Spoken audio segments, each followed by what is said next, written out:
Johnson, and welcome to this latest edition brought to you by the International Unity Club.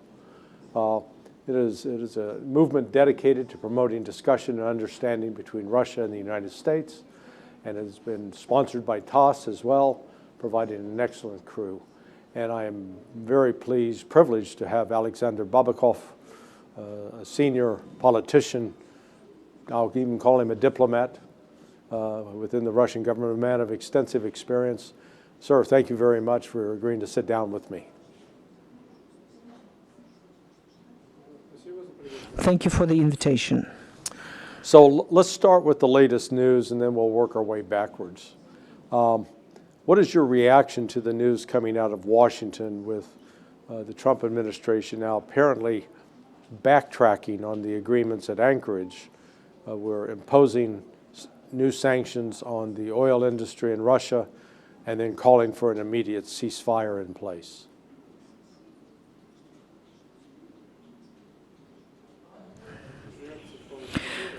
Very calm reaction, because the changes that are taking place in the world, they touch both Russia, America, and other countries. As much as we want to, the world has changed. It's not going to be like it used to be. And these changes, the new centers of influence are coming in. And we have to understand that both America and China, and India and Russia, these are the states that are laying at the foundation of forming these new centers of influence. No. And this is why your question divides the conversation in a few parts. First, you have to go to the new format of the conversation. There's no monologue. Second thing is that we have today the arguments that the state has to use in a dialogue is that the arguments to count the interests of the point of view of the other opponents. Then we have to understand that today the world and its economy as a political activity, it comes to the level where the dialogue is a must. It's not a choice. It's like it's going to take it one way or the other. So what you do have a choice, either you join that process or not follow the changes that are taken in the world. It's hard to say and imagine that after bringing them over 30,000 sanctions against Russia, it's crazy. They added more or less another dozen that it would in any way somehow influence Russia. It's impossible. But what I would like to say, that in any activity there's a boomerang. Mm-hmm. You cannot discredit that factor. I don't want, I don't know Mr. Trump. I cannot allow myself to give a surface conclusion just coming out of strange citations that he had, the words. But if we take a look at the actions, the different evaluations, the system or no system, I would rather speak about Russia, answering your question, how Russia supposed to react or not to react to those sanctions. 2014, after Crimea was reunited with the West, collective West, put in the sanctions in a different areas. Part of those sanctions has touched agriculture. We have to give it credit that starting from 2014 that our country has reached full sovereignty in agrarian area. Mm-hmm. Not only do we supply our own needs, but we also the biggest exporter on certain positions. And some time ago, our president, when he was speaking with the European representatives, when he was asked the question that what would he be afraid of, he said in his own manner, with some irony, that I would be afraid that when European would be refused from sanctions, because then there would be temptation to put into the Russian market European companies who in their own time would walk into that market practically free, took over. And, sanctions now made them leave. And that factor you need to count in. And today, coming out with the new centers, it's not a calm situation. It won't be a confronted. For sure, it will not carry an aggressive part, but it would be definitely a competition for the peace. So each country that makes those influential centers, they have to count in that the potential, economical potential, it determines the position of the state. And the sovereignty that we speak today about, that our president speaks about, and we do everything for it to take place, it is formed based on the knowledge that nobody in our country, separate country, would bring out from outside this sovereignty. And I'm not going to talk about China, it's completely separate topics, but the result, I think, your viewers and your listeners, those who are interested in your podcast, they clearly understand that China, in their many years of policies, they took away a lot from the West economy, finances, and China today, it's a leader. You have to give a credit to some actions to Mr. Trump. I see a attempt to change the American situation and reform those influential centers coming out from the accents of the folk. If we talk about economy, this attempt is connected for Trump to get back to America, the real center of economy, and bring back the control over the finances, because the whole life, economical life, it turns around the sovereignty of financial schemes, financial sphere that provides certain money for development of the economy, and the real sector of economy, as I was taught. The major cost is created in the production. Services, it's extra cost. And this is already divided. This is already, see the leaning that was created in Europe and America towards the real sector, leaving the economy of these countries. And the GDP was formed due to the products and services, more services than products. Correct. This is what Trump is trying to change. Russia today is developing by its own way, and we cannot take away those processes, and they're universal in some cases. If we take a look at the story of the humanity, we have those elements, universal machine, that many states used in 18th, 19th century, 20th century.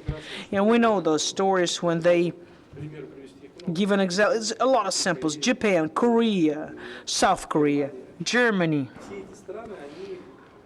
All these countries, they used the instruments that was subdued to the state. First of all, they subdued to the state interest the financial sector, because the independence of the financial sector, they give the problem.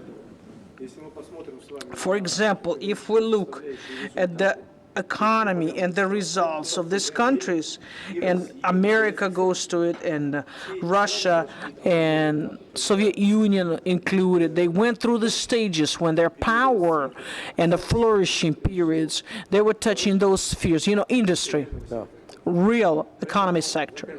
So finishing the answer, how are you going to do? At peace, because Russia for the last 30 years has profited of the balances of the trade. It never went down less than $100 billion. And in the heavy years, different years, good years, wealthy years, it was actually higher. What does that mean for us? We always had resources there was a potential to invest into economy. And you know that balance, the whole meaning of the external trade, it would provide for, close the debts and get critically important for economy products, equipment, food products. The number that I'm speaking about is way above the potential abilities. So when that number goes down, Yeah. cannot hurt Russia. Another aspect, and I will finish with that question, that for today Russia, the Russian budget structure, that the income, the profit from sales of oil, gas, and etc., less than 20% of the profit that comes into budget. Yeah. Over 80% is created by non-raw materials, the real economy sectors. So you would understand clearly that you can hurt Russia in this area. It's not easy to do that. Well, I have, since the start of the special military operation, and you could go back and look at my blog, sonar21.com, I was one of the few at the time writing when the sanctions were imposed on Russia that this was like spitting into a hurricane, because Russia, as the #1 country in the world in terms of natural resources, you could build a wall around it and it would be fine economically. It doesn't need anything from Europe. It doesn't need anything from the United States. It really doesn't need anything from China and India. Yes, it can make the country wealthier with trade, but it's not in a dependent position. However, the majority of American economists in particular, and including current Secretary of Treasury Scott Bessent, they genuinely believe that Russia's economy is fragile, that it can't sustain growth, and that all we have to do is apply economic pressure and it will force President Putin to surrender. Because they're saying, well, they have a labor shortage. You look at 2.8% unemployment, say, oh, there's a labor shortage. Most countries would die to have 2.8% unemployment. That the declining birth rate, which is the same in the West, but that all of this argues against Russia's ability to have a successful economy. And when I try to point out to say, well, look, yeah, they were growing 4.4% in 24, 4.7% in 2024, but then the central bank said, we've got an inflation problem. Let's deal with that inflation. And the inflation came down, was again an example I would call of a healthy government that says, we have a problem, we need to fix it. Whereas in the United States right now, our deficit continues to grow. Our debt to GDP ratio a year ago was like 124%. And now the debt to GDP ratio is like 126. It keeps going up. And we're not fixing it.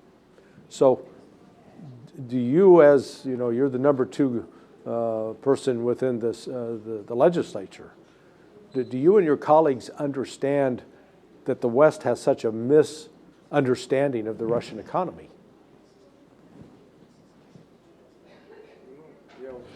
Well, thank you for the beginning of the information. I see that you're asking questions that are with a substance. There's a lot of answers in your questions, okay? Because your questions are correct. But let me just swing by.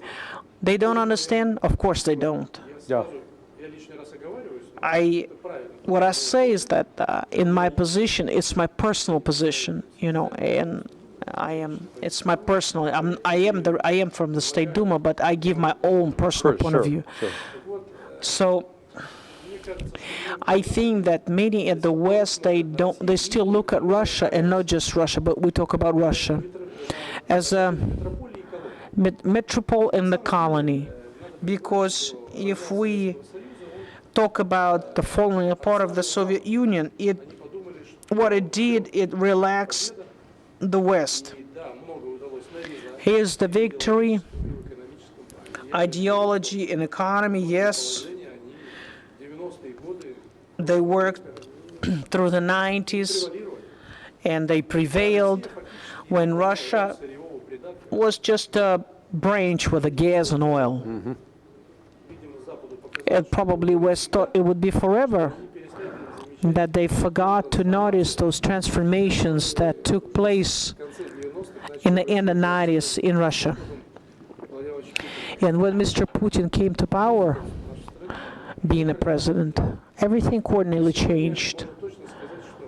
And we can say today for sure that there's a misunderstanding, misconception. They don't receive and don't take the changes. They come back as a boomerang to the West. I fully agree with you. That is not Russian experience, or Chinese, or American, or Russian. These are people around you.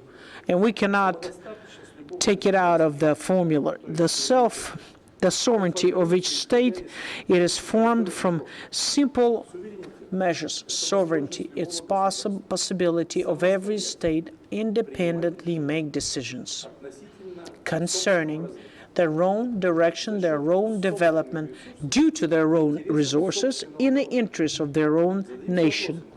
Question: does Russia have this potential? Yes. Yeah. What is the potential? You said that correctly. That's the, Mendeleev chart that we have. But that's not the main thing.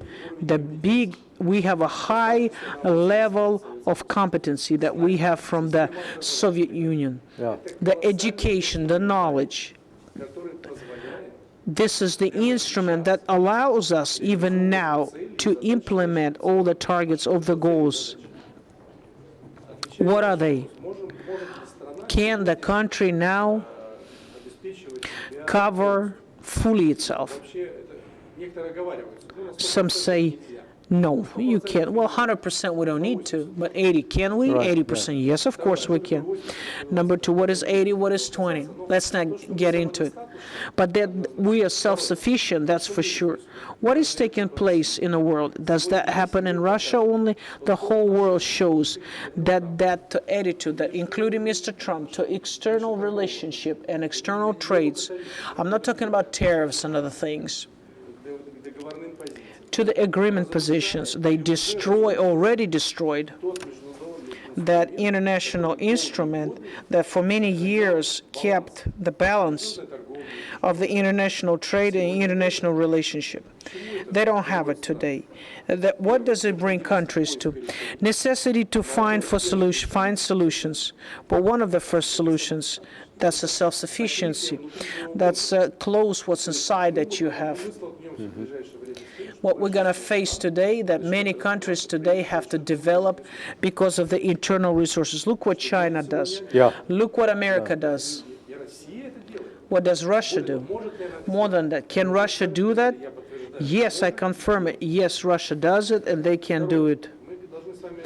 And we need to understand that destroying the connections, it will not stay away from Western elements like a financial, for example, dollar. Who would have thought 10 years ago that the dollar could be shakeable? Yeah. Yeah. You can ask anybody, it's forever. Today, we have national currencies looking for collecting systems inside BRICS and others. Can we do that? Yes, it's possible. Could I interrupt just to point out that, so I was here in June, and when I exchanged my dollars for rubles, I did it at 82 rubles to the dollar. This time it was 76. So much for the ruble turning into rubble. I'll tell you more, actually. Again, that's my personal position, that ruble can be stable and should be stable. I'll explain to you in the economy-wise. You will understand me quickly. When I said that Russia prophesied is over 100 billions. Just for this year, 100 billion. It's a guarantee. Yeah. You can explain it easily because the currency is the result of offer and a request. If we have such numbers, we can allow ourselves to have a stability of ruble for a long term. Look at what China does. They demonstrate the same story. But concerning dollar, not for the audience to get scared, to think. What is dollar kingship stands on? I'm sorry that. Two couple of words about the dollar, because dollar today with the dollar, it is threatening. Just quick swing again, not a detailed analysis. It's like a brush strokes. We know what's the world or GDP. It's about $100 trillion if we speak about the dollar. And if we see the mirror into the derivative, into the assets, insurance assets and papers, a lot of financial sphere birth the instruments that in real sector they would give the mirror image like a mushrooms. Right. You know, the head of the mushrooms, and there's the leg or the stem, and you know that comes first papers, assets and obligations and other things, the whole system. It goes over the whole mass, the stocks, right, of that real sphere that is producing. And the stability of the whole sphere depends on how good that stem of the mushroom is functioning.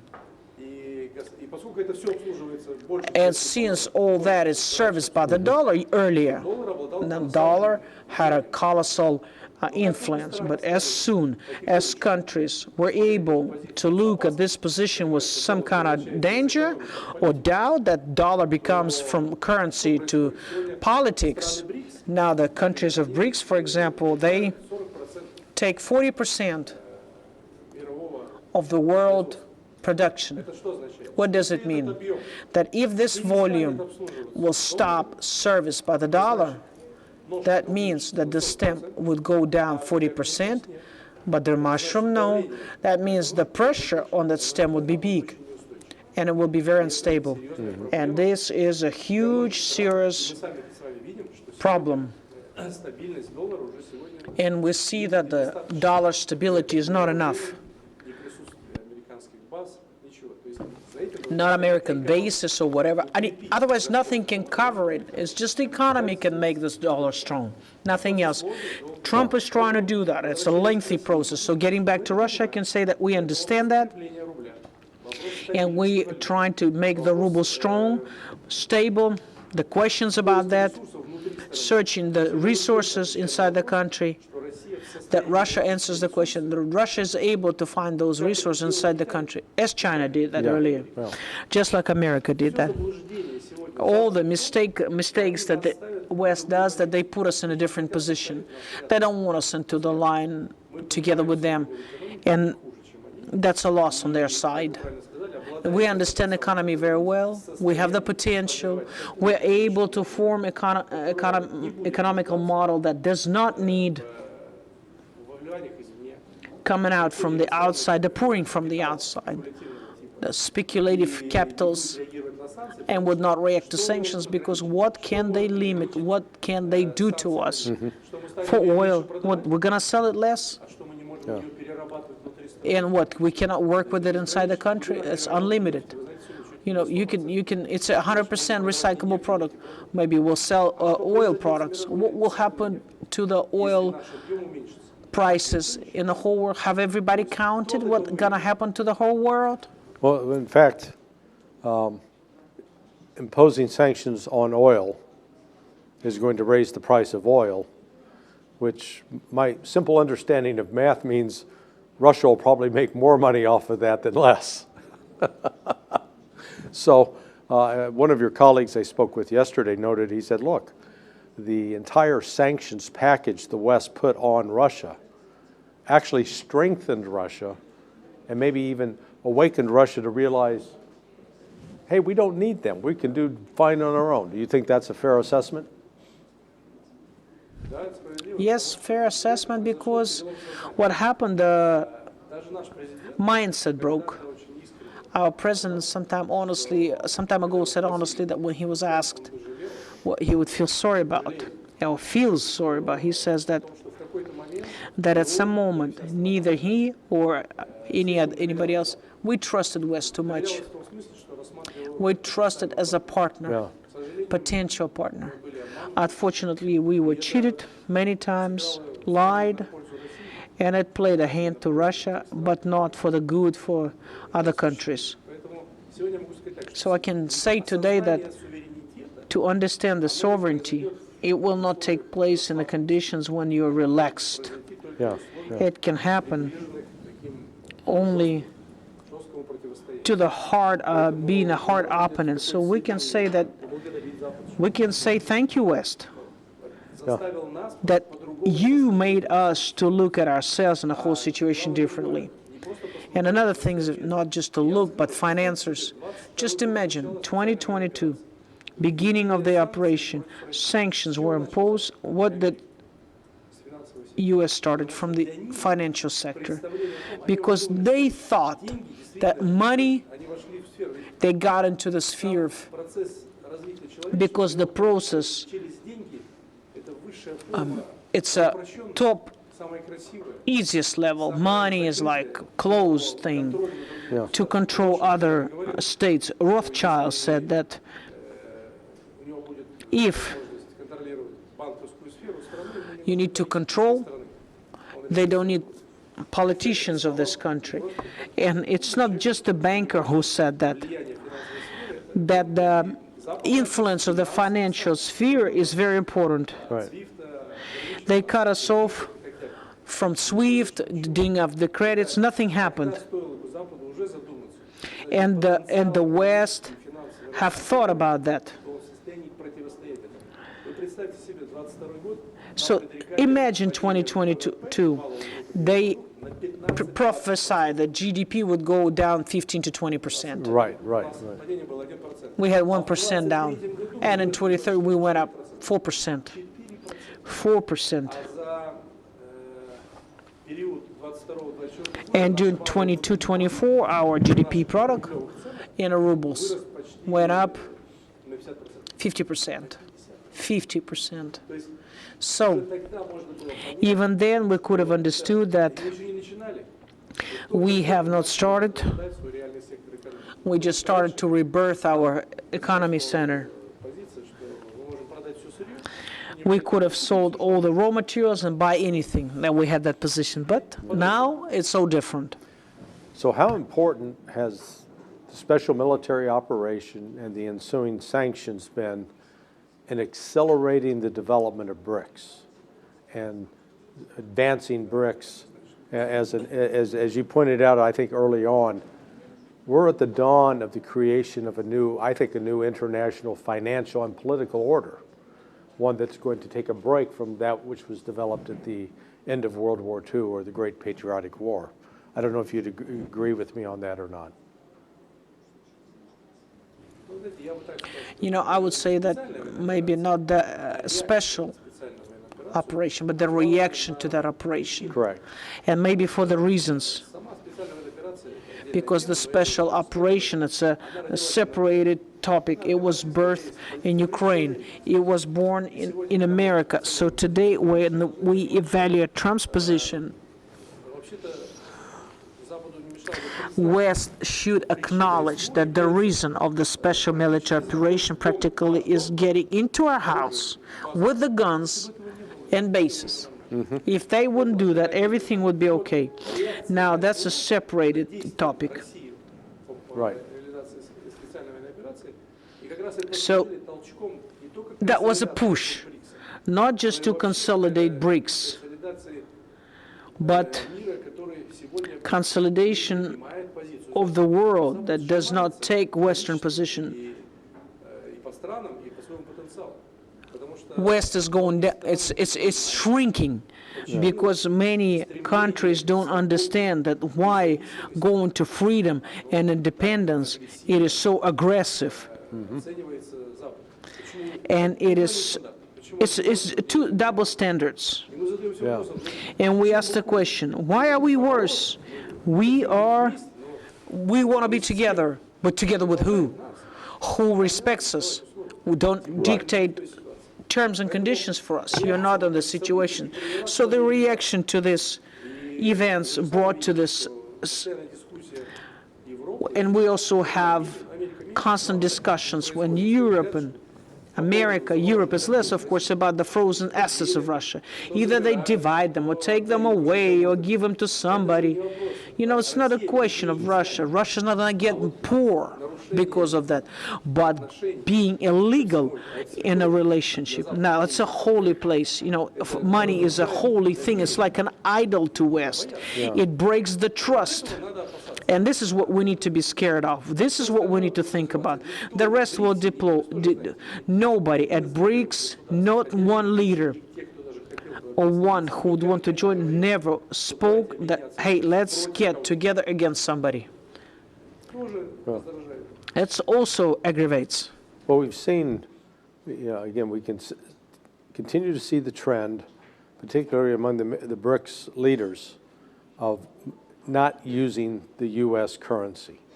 So I guess most recently India said, hey, we'll pay for Russian oil with Chinese yuan.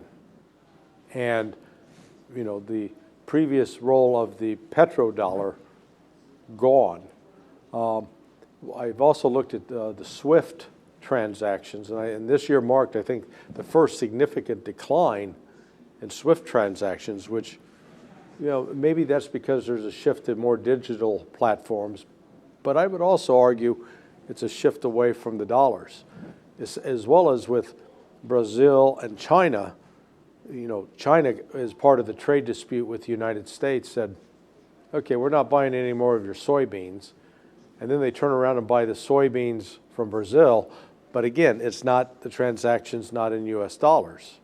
So I think one of the reasons we're also seeing this decline in the value of the dollar is there's less demand for it. You know, am I off base on that? Yes, you're 100% right, but I want to add a couple of things, a couple of strokes that That's why I'm mistake- asking you the questions, to add those additional things. if the West, if they saw dollar is unshakable instrument for payments, and it was comfortable, but until it was economical category. But when everybody saw that you could use it in other objectives, nobody liked that. Like is one thing, but to stand against is another thing. And a big state started to think that if, to be honest, that dollar's coming up, then as a world currency, it was backed by gold. But what now does it back with? Nothing. Yeah, yeah. It's just dollar's leadership. It is covered by politics of the United States, American weapon bases, and etc. But never never with economical potential, Right. but not the substance. There's no substance behind that paper, and people use that because your audience doesn't know that, but for economists it's a mission profit, mission income. In Americans, we have to say honest, the income of America was based because US dollar was world currency. How much does it cost to print the paper? A cent, 10 cents? Yeah. And how much is it sold for? $100, $400, Yeah. maybe for 99 for the banks. Right. And it costs 10 cents. And who gets the profit? America. Just try to calculate that how much money did America get the emission profit. Nobody speaks about it, but it's a huge potential that I am sure of, that America has the strength to start not just wars, but all hell can break loose because it's leadership and great wealth. So narrowing down, that means less emission profit. And that's obvious. But now, a lot of people know that, a lot of states know that, and they say, well, wait a minute, why do we need a dollar? To count, to pay, that's one thing. But to be dependent on banks and insurance companies, all the institutes. Sometimes I had to work to talk about that topic.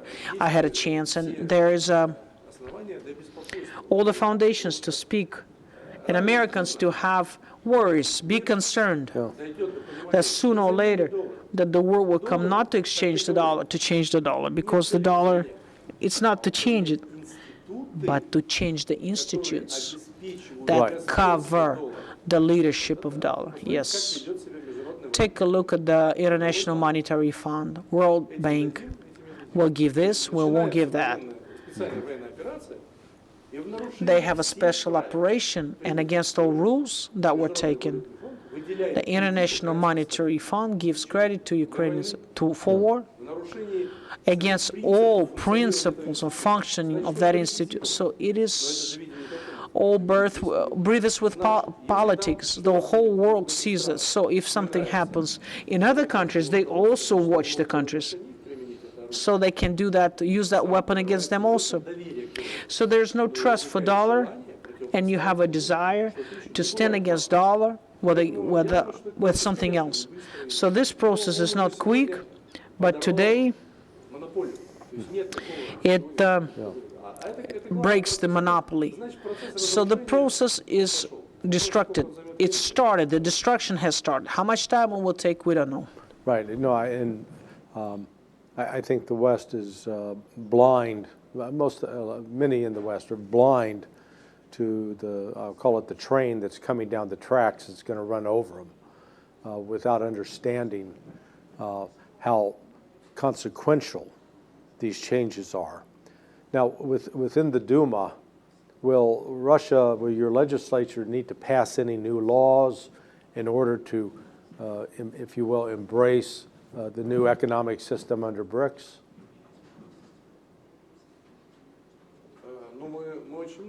Yes, we changed a lot of things, and we put it all in agreement but right now BRICS is a union of countries that are still forming. And it was not like BRICS, that searching solutions and answers to the questions. It's not just trade. It's searching for the cooperation in the area of science, technologies, answers to the questions that we give to the whole humanity, that is AI. And it's not just safety, it's not just military safety, it's not just peaceful safety. Today, when we made BRICS, when we created BRICS, is to create inside BRICS different directions that would looking for the answers to all these questions. And they're looking for the answers that's going to touch everybody. We have to think. People have a healthy mind in America and the West. It would not be just serious that you can have different powers. No, there are people that think about the future, about the good future. If we speak about a positive dynamics of the people's development, the model, when the goal is profit, that model stopped working. I'm trying to explain to you why it happens at BRICS. Because the whole humanity proved and speaks, all presidents and leaders of the country speak about that. What Roman Club says, the resources are over with. There's no ability to create products, to feed everybody. That's all empty words. Humanity has colossal, unlimited resources to satisfy absolutely all needs. The question is, as in being just, to how to give it out equally to all people. But if we speak about what a new model needs to bring, it needs to give an answer. What do we offer to the humanity? It's important to explain to people why does economy exist. And we see that the practice in China, it's difficult to imagine that the goal of development of China is profit. His theory is quite limited because you look at that as a country, these categories as childhood, as old age, they don't have the price. So it's not just, there's no price to that. And there's no goal for the humanity to live. So all that, people need to think about health, not about what they have, but what about how to create, how to implement yourself. And the humanity cannot allow itself to do that. This topic is supposed to be not just a discussion of one country, but as much as possible, as many as possible. Can we do that? Yes, we can do that. That's what we need to concentrate on, because the question to these answers, they speak about the quality of life. So we put into the development and the humanitarian field on the first field. All the economy has to be how to solve the quality of life, how to satisfy everybody. How much does it cost to drink? How much coffee can you drink? 10 cups, 15 cups? That's it. Unlimited resources and unlimited development, they need to be covered, supplied, so economy has to be direct. But it goes difficult because humanity thought formed economy that only for profit. We could have done it then. Now, everything is so public that it goes for the background. Who understand that they will live for it. Well, in fact, I think that the success that Russia has had since the collapse in the 90s, the collapse of the economy, rebuilding the economy, and then Russia, I think, is surpassed by the dramatic change that has taken place in China over the last 26 years with the emergence of a very strong middle class, where 26 years ago, if 15% were considered middle class, that may have been an excessive assessment. And both countries show that the traditional capitalist model doesn't work, or you don't have to have the traditional capitalist model in order to succeed economically and raise the welfare and of your citizens.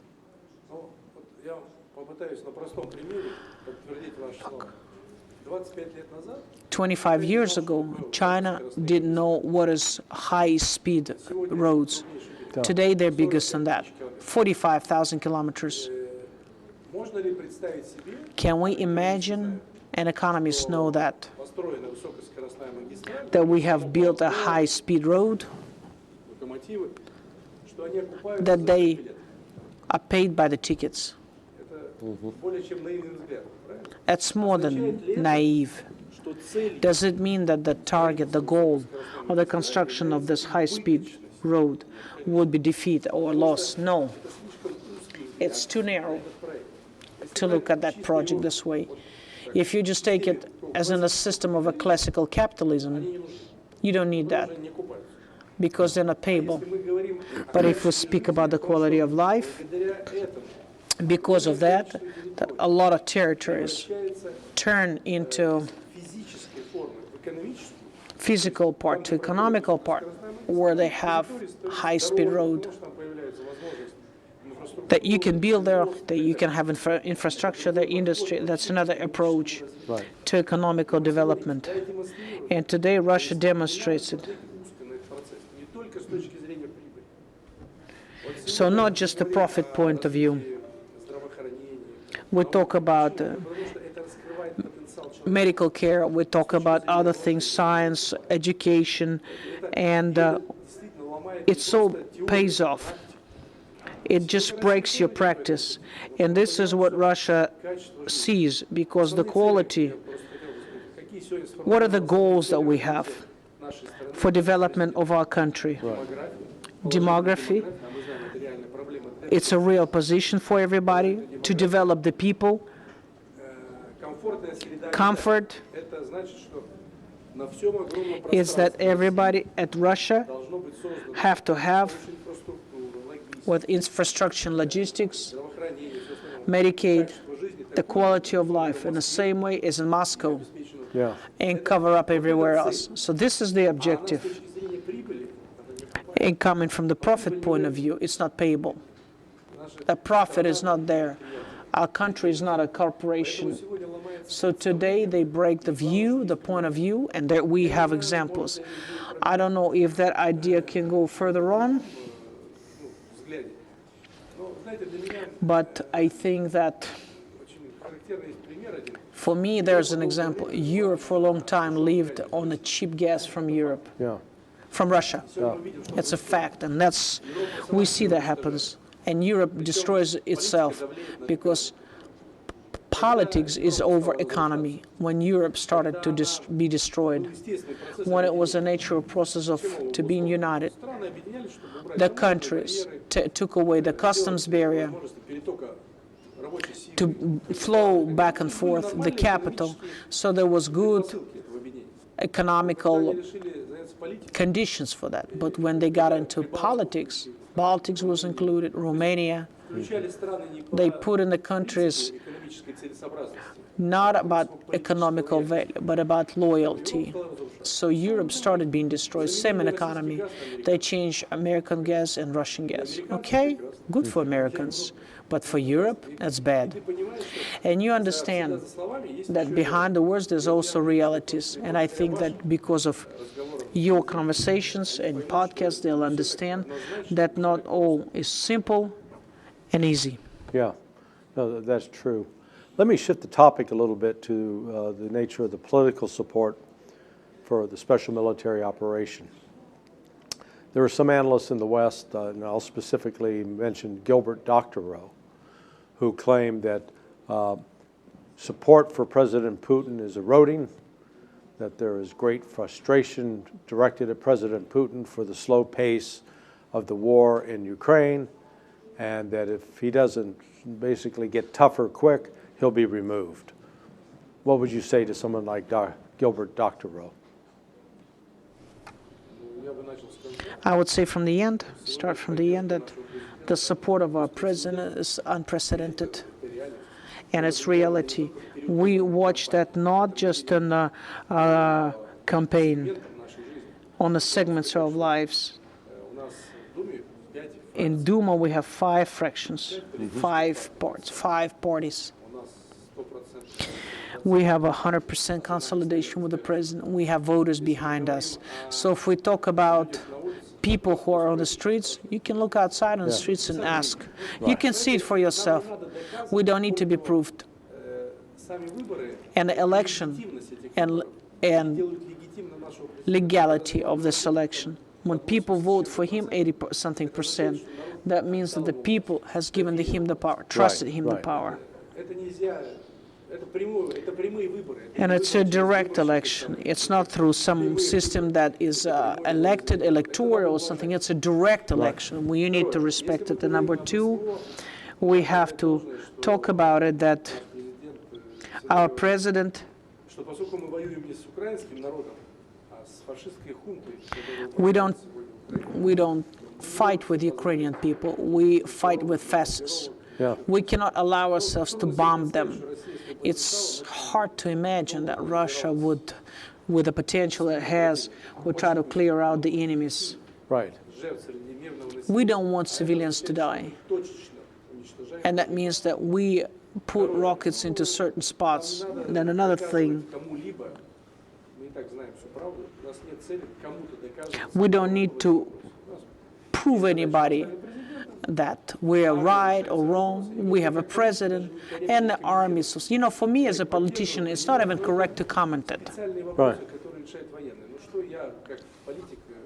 Me as politician, what am I gonna teach the militants how to do that?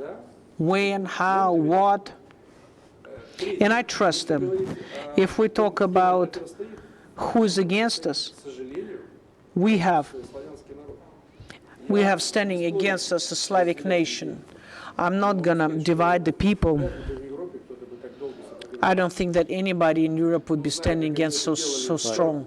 But we knew how they did it in 41, 39, 41. You know, they can read their own history. Right. Some gave up, surrendered 8 days, 7 days, but everybody gave up, surrendered their states just to keep a possibility to drink wine and eat cheese. We have different measures. And we have to look at the special operation as an operation. Though we understand today that the West today, with the supplies of guns and weapons, information, unfortunately, they included their process. Unfortunately, there's no, this is not legal. The special operation, it's not for the West to value the quality and the number of our victories. We have to say one thing. They don't notice that, the West itself, collectivists. But if they read their own rhetorics on 2022 and 25, in 22 they prophesied the destruction of Russia. It was the objective.